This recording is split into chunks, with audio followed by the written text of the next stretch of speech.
Hi குட்டீஸ், இன்னைக்கு உங்களுக்கு ஒரு சூப்பரான கதை சொல்ல போகிறோம். வாங்க கேட்கலாம். சின்ன காக்காவே, நீ யாரு? எங்கேருந்து வர?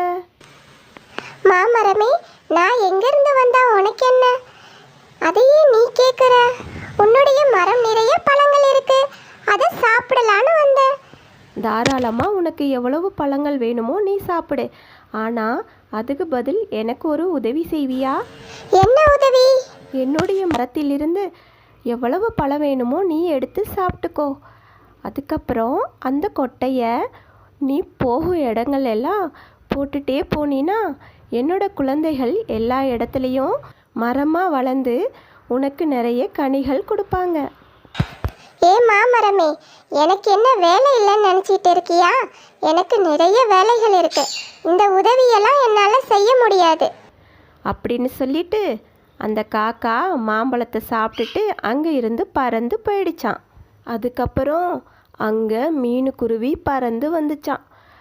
மாமரத்தில் நிறைய பழங்கள் இருக்கிறத பார்த்துட்டு அது சாப்பிடணுன்னு ரொம்ப ஆசையாக வந்துச்சான். சின்ன குருவியே, நீ யாரு? எங்கிருந்து வரீங்க? மாமரமே, நான் மீனுக்குருவி, பக்கத்து காட்டில் இருக்கேன். இந்த பக்கமாக போகும்போது இந்த மரம் நிறைய பழங்கள் இருந்ததை பார்த்ததும் எனக்கு சாப்பிடணும் போல பசி வந்துருச்சு. அதனால தான் இங்கே வந்தேன். உங்கள் மரத்தில் இருந்து நான் ஒரு பழம் எடுத்து சாப்பிடலாமா? மீனுக்குருவியே, உனக்கு எவ்வளோ பழம் வேணுமோ தாராளமாக நீ எடுத்து சாப்பிடு. அதுக்கு பதிலாக எனக்கு ஒரு உதவி செய்வியா? மாமரமே, இவ்வளவு ருசியான பழங்களை எல்லா பறவைகளுக்கும் கொடுத்து பசியாத்துறீங்க. உங்களுக்கு என்ன உதவி வேணும்னு சொல்லுங்க, நான் கண்டிப்பாக செஞ்சு தரேன். மீனுக்குருவி, இந்த பழங்களை நீ சாப்பிட்டுட்டு இதோட கொட்டைகளை உன்னோட காட்டுக்குள்ளே எடுத்து கொண்டு போய் போட்டினா என்னுடைய குழந்தைகள் அங்கே மரமாக வளர்ந்து நிறைய பழங்கள் கொடுத்து எல்லா பறவைகளுக்கும் உதவியாக இருப்பாங்க.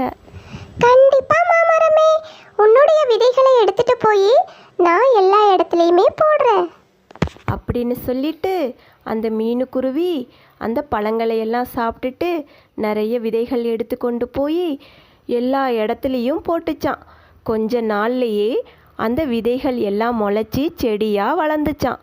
அப்போது இந்த மீனுக்குருவி தண்ணி எடுத்து கொண்டு போய் அந்த செடிகளுக்கெல்லாம் ஊற்றி அதை பெருசாக மரமாக வளர்த்துச்சான். அப்போது அதை பார்த்துக்கிட்டு இருந்த கண்மணி காக்கா சொல்லிச்சான், ஏ மீனுக்குருவியே, உனக்கு வேற வேலையே இல்லையா? இந்த செடிகளுக்கெல்லாம் ஏன் நீ தண்ணி ஊற்றிக்கிட்டு இருக்க? அது தானாக வளரப்போகுது. கண்மணி காக்கா, இந்த மரங்கள் எல்லாம் வளர்ந்துச்சுன்னா நிறைய பழங்கள் கொடுக்கும். பறவைகள் எல்லாம் இதில் கூடு கட்டி வாழும். இது எல்லாருக்கும் உதவியாக இருக்கும் இல்லையா? அதனால தான் இதை தண்ணி ஊற்றி நான் வளர்த்துக்கிட்டு இருக்கேன். மீனுக்குருவியே, உனக்கு அறிவே இல்லை. உனக்கு பசிச்சிச்சின்னா பழங்கள் இருக்கிற மரத்தை பார்த்து 2 பழங்களை சாப்பிட்டுட்டு நீ பேசாமல் நிம்மதியாக படுத்து தூங்குவியா? அதை விட்டுட்டு தேவையில்லாமல் மரங்களை வளர்க்குறேன்னு கஷ்டப்பட்டுக்கிட்டு இருக்கிற. என்ன பாரு, நான் பழங்களை பறித்து சாப்பிட்டுட்டு எவ்வளோ நிம்மதியாக தூங்கிட்டு இருக்கேன் அப்படின்னு சொல்லி அந்த கண்மணி காக்கா மீனுக்குருவியை கிண்டல் பண்ணிச்சான். அதுக்கு மீனுக்குருவி எதுவும் பேசாமல் தன்னுடைய வேலையை பார்த்துக்கிட்டு இருந்துச்சான். கொஞ்ச நாள்லேயே அந்த மரங்கள் எல்லாம் பெருசாக வளர்ந்து நிறைய கனிகள் கொடுக்க ஆரம்பிச்சிருச்சான். அப்போது அந்த மீனுக்குருவி அந்த மரத்திலேயே பெரிய வீடு கட்டிக்கிட்டு அந்த இடத்துலையே வாழ்ந்துட்டு இருந்துச்சான். அப்போது அந்த காட்டில் இருக்கிற பறவைகள் எல்லாம் மீனுக்குருவிக்கிட்ட வந்தாங்களாம். மீனுக்குருவி, இந்த மரத்துலலாம் நாங்கள் வீடு கட்டிக்கவா? இன்னும் கொஞ்ச நாளில் மழை காலம் ஆரம்பிக்க போகுது. இந்த மரங்கள் எல்லாம் பழங்களோட ரொம்ப பாதுகாப்பாகவும் இருக்குது. அதனால் இந்த மரத்தில் நாங்கள் எல்லாம் வீடு கட்டலான்னு நினைக்கிறோம். தாராளமாக கட்டிக்கோங்க. இந்த மரங்கள் நிறைய பழங்கள் இருக்கிறனால மழைக்காலம் முடிகிற வரைக்கும் நமக்கு உணவு பிரச்சனையே இருக்காது அப்படின்னு சொல்லி மீனுக்குருவி சொல்லிச்சான். எல்லா பறவைகளும் ரொம்ப சந்தோஷமாக அந்த மரங்களில் தன்னோட வீட்டை கட்டிக்கிட்டாங்களாம். அதை பார்த்துக்கிட்டு இருந்த கண்மணி காக்கா சொல்லிச்சான், இந்த பறவைகள் எல்லாம் ஏன் இவ்வளோ கஷ்டப்பட்டுக்கிட்டு இருக்காங்க? மழை காலத்துக்கு இன்னும் எவ்வளவோ நாள் இருக்கு.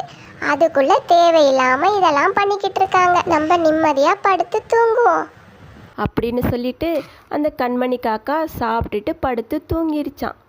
அங்கே இருக்கிற பறவைகள் எல்லாம் அந்த மரத்தில் வீடு கட்டிட்டு தனக்கு தேவையான உணவுகளை எல்லாம் அந்த வீட்டுக்குள்ளே எடுத்து வச்சுட்டு ரொம்ப பாதுகாப்பாக இருந்தாங்களாம். அந்த பறவைகள் சொன்னது போலவே அந்த காட்டுக்குள்ளே பெரிய மழையும் புயலும் வந்துருச்சான். ரொம்ப நாள் மழை பேஞ்சிக்கிட்டே இருந்துச்சான்.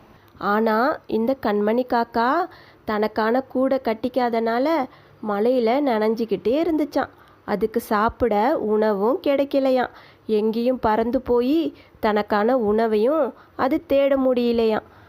எல்லா பறவைகளும் முன்னாடியே தன்னுடைய உணவுகளை சேர்த்து வச்சதுனால அந்த மலையில் எந்த பாதிப்பும் இல்லாமல் பாதுகாப்பாக இருந்தாங்களாம். என்ன மழைக்காலம் இவ்வளவு சீக்கிரம் வந்துருச்சு. நம்ம வீடும் கட்டிக்கல, எந்த உணவையும் எடுத்து வைக்கல. இந்த மழையில நல்லா மாட்டிக்கிட்டோமே, என்ன பண்றது? சரி, அந்த பறவைகள்கிட்ட போய் அதோட வீடுங்களில் தங்குறதுக்கு கொஞ்சமாக இடம் கேட்போம் அப்படின்னு சொல்லிட்டு அந்த கண்மணி காக்கா அங்கேருந்து பறந்து போய் எல்லா பறவைகளோட வீடையும் தட்டுச்சான். பறவைகளே, கொஞ்சம் கதவை தருங்க. மழை ரொம்ப பெய்யறனால என்னால் வெளியில் இருக்க முடியலை. கண்மணி காக்கா, தயவு செஞ்சு எங்களை மன்னிச்சிரு. கதவை திறந்தா மழையெல்லாம் வீட்டுக்குள்ளே வந்து எங்கள் குழந்தைகள் எல்லாம் நனைஞ்சு போயிடுவாங்க. அதனால் நாங்கள் கதவை திறக்க மாட்டோம், எங்களை மன்னிச்சுக்கோ அப்படின்னு சொல்லிட்டு எல்லா பறவைகளும் கதவை திறக்கவே இல்லையாம். அப்போ தான் கண்மணி காக்காக்கு தன்னோட தவறு புரிஞ்சிச்சான்.